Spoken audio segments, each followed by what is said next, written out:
Hello friends, Munmun কিচেনে তোমাদের সবাইকে স্বাগত। দেখো আজকে আমি মালাই রোল বানিয়েছি। দুধ আর পাউরুটি দিয়ে অসম্ভব দারুণ স্বাদের একটা মজার রেসিপি মালাই রোল। তো এইটা কোনো বাড়িতে অতিথি এলেও খুব চটজলদি তোমরা এই মালাই রোলটা বানিয়ে দিতে পারো। খুবই মজার একটা রেসিপি। তো দেখো এটা করার জন্য সম্পূর্ণ রেসিপিটাই আমি তোমাদের সঙ্গে শেয়ার করছি। তো প্রথমে দেখো গ্যাসের উপরে 2 চামচ মতো আমি চিনি দিয়ে চিনির একটা ক্যারামেল তৈরি করে নেব। তো ক্যারামেলটা তৈরি করার জন্য লো ফ্লেমে রেখে চিনিটাকে এইভাবে নাড়তে থাকতে হবে। নাড়তে নাড়তে এক সময় দেখো চিনির ক্যারামেলটা কত সুন্দর তৈরি হয়ে গিয়েছে। এবারে এর মধ্যে দিয়ে দেব দুধ। দুধটা দেওয়ার পর আস্তে আস্তে খুন্তির সাহায্যে দুধটাকে নেড়ে চেড়ে ক্যারামেলটাকে ওর সঙ্গে মিশিয়ে নেব। দেখো এটা একটু শক্ত হয়ে আছে, তবে এই গরম দুধটার মধ্যে নাড়তে নাড়তে যে চিনির ক্যারামেলটা আছে ওটা সম্পূর্ণই কিন্তু গলে যাবে। তো দেখো এখানে দুধের কালারটা কত সুন্দর চেঞ্জ হয়ে গিয়েছে। এবারে এটা আস্তে আস্তে ক্যারামেলটা সম্পূর্ণ দুধের সঙ্গে দেখো মিশে গিয়েছে। এবারে এর মধ্যে দিয়ে দিলাম 2টো থেতো করা ছোট এলাচ। তো এলাচটা দেওয়ার পরও আবারও একটু অনবরত নেড়ে চেড়ে নিচ্ছি। তারপরে এর মধ্যে দিয়ে দেব সামান্য পরিমাণ চিনি। তো চিনিটা দিয়ে দিলাম, দেখো 2 চামচ মতো আবারও চিনি দিয়ে ভালো করে দুধটাকে আগে আমি ঘন করে জাল দিয়ে দেব।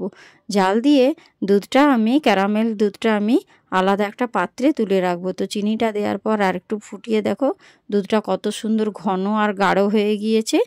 এই পর্যায়ে দেখো তোমাদেরকে দেখিয়ে দিচ্ছি দুধটা কত ঘন হয়েছে।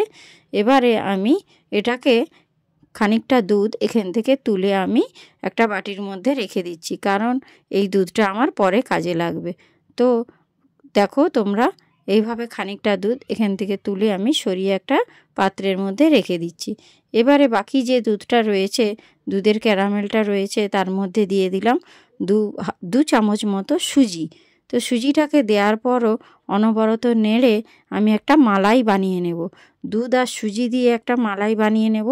দেখো এইভাবে নাড়তে চাড়তে ক্রমশ ফুলে যে সুজিটা মোটামুটি একটা সুন্দর মালাই তৈরি হয়ে গেছে। দেখেছো কালারটা কত সুন্দর হয়েছে, খেতেও কিন্তু খুবই সুন্দর হয়। তো এই মালাইটা দেখো তৈরি হয়ে গেছে। এবার আমি গ্যাসের ফ্লেমটা একদম বন্ধ করে দিয়েছি। এই মালাইটা একটা তুলে পাত্রে আমি রেখে দেব। এপাশে দেখো কতগুলো ব্রেড নিয়ে নিয়েছি। এই ব্রেডের যে ধারের যে অংশগুলো আছে সেইগুলোকে আমি ছুরির সাহায্যে কেটে বাদ দিয়ে দেব। তো দেখো ব্রেডের ধারে ধারে যে শক্ত অংশগুলো রয়েছে ওটা আমি ছুরির সাহায্যে কেটে 4 সাইডেরই শক্তগুলো আমি বাদ দিয়ে দেব। এবারে সঙ্গে থাকো, দেখতে থাকো। সমস্ত পাউরুটিরই দেখো ধারে ধারে আমি যে শক্ত অংশটা ছিল দেখো আমি কেটে বাদ দিয়ে দিয়েছি। এইভাবে আমি 6 পিস পাউরুটির একদম ধারের অংশগুলো বাদ দিয়ে তোমাদেরকে দেখিয়ে দিচ্ছি। ঠিক এইভাবেই ব্রেডগুলোকে কাটতে হবে। তো এবারে দেখো একটা চাকি বেলনির মধ্যে এবারে পাউরুটিগুলোকে ভালো করে একটু বেলে নিতে হবে। এইভাবে যেভাবে আমি বেলছি সেইভাবেই তোমরা একটু বেলে নেবে। তো তাহলে দেখবে মালাই রোলটা কিন্তু খুব সুন্দর হবে, খেতেও কিন্তু খুব সুন্দর হবে। সব ব্রেডগুলোই কিন্তু এইভাবে আমি বেলে নিয়েছিলাম। এবারে এর মধ্যে যে মালাইটা আমি তৈরি করে রেখেছিলাম ওটা মোটামুটি ঠান্ডা হয়ে গিয়েছে। এইভাবে পাউরুটির মধ্যে দিয়ে পাউরুটির 2টো সাইডকে এইভাবে মুড়ে একটা রোল শেপ নিয়ে নিতে হবে। দেখো কত সুন্দর মোড়া হয়ে গিয়েছে, শেপটা একদম তৈরি হয়ে গিয়েছে। এইভাবে দেখো আবার একটা আমি দেখিয়ে দিচ্ছি তোমাদেরকে, যে মালাইটা তৈরি করে রেখেছিলাম দিয়ে ওটাকে মুড়ে একটা রোল শেপ নিতে হবে। দেখো এইভাবে মুখটা চিপে দিলেই মুখটা মুড়া হয়ে যাবে।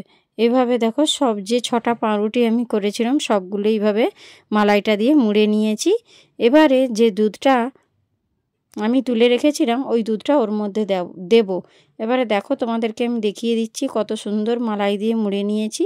এবারে যে দুধটা আমি ক্যারামেল দুধটা তুলে রেখেছিলাম সেই দুধটা অল্প অল্প করে এবার ওর মধ্যে দিয়ে দেব। দুধটা কিন্তু ঠান্ডা হওয়া পর্যন্ত অপেক্ষা করতে হবে, যেন দুধটা ঠান্ডা হয়ে যায়, গরম দুধটা দেওয়া যাবে না। তো দেখো ক্যারামেলযুক্ত যে দুধটা ওটা ওর উপরে দিয়ে দিচ্ছি। কত সুন্দর কালারটাই হয়েছে এবং দেখতেও যেমন সুন্দর খেতেও তেমন সুন্দর।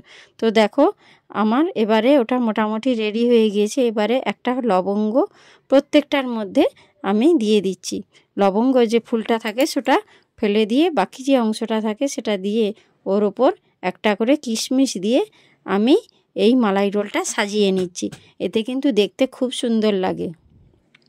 একবার তোমরা আমার মতো বাড়িতে ট্রাই করে দেখো, খেতেও যেমন সুন্দর আর দেখতেও তেমনি সুন্দর। একবার হলো বাড়িতে ট্রাই করে দেখো, এবং বাড়িতে কোনো অতিথি হলে তাদেরকে এইভাবে একবার বানিয়ে দিও, দেখবে প্রশংসায় সবাই তোমার পঞ্চমুখ হয়ে থাকবে। দেখো কতটা সফট আর কতটা নরম হয়েছে, তোমাদেরকে চামচের সাহায্যে কেটে আমি দেখিয়ে দিয়েছি। দেখো কত সুন্দর দেখতে হয়েছে, বাচ্চারা একদম মজা করে খাবে। তো কার কার আমার রেসিপিটা ভালো লেগেছে একবার লাইক কমেন্ট শেয়ার করে দিও। এইভাবে নিত্য নতুন রেসিপি পেতে হলে আমার চ্যানেলটা সাবস্ক্রাইব করে আমার পাশে থেকো। আজকের মতো টাটা, বাই বাই।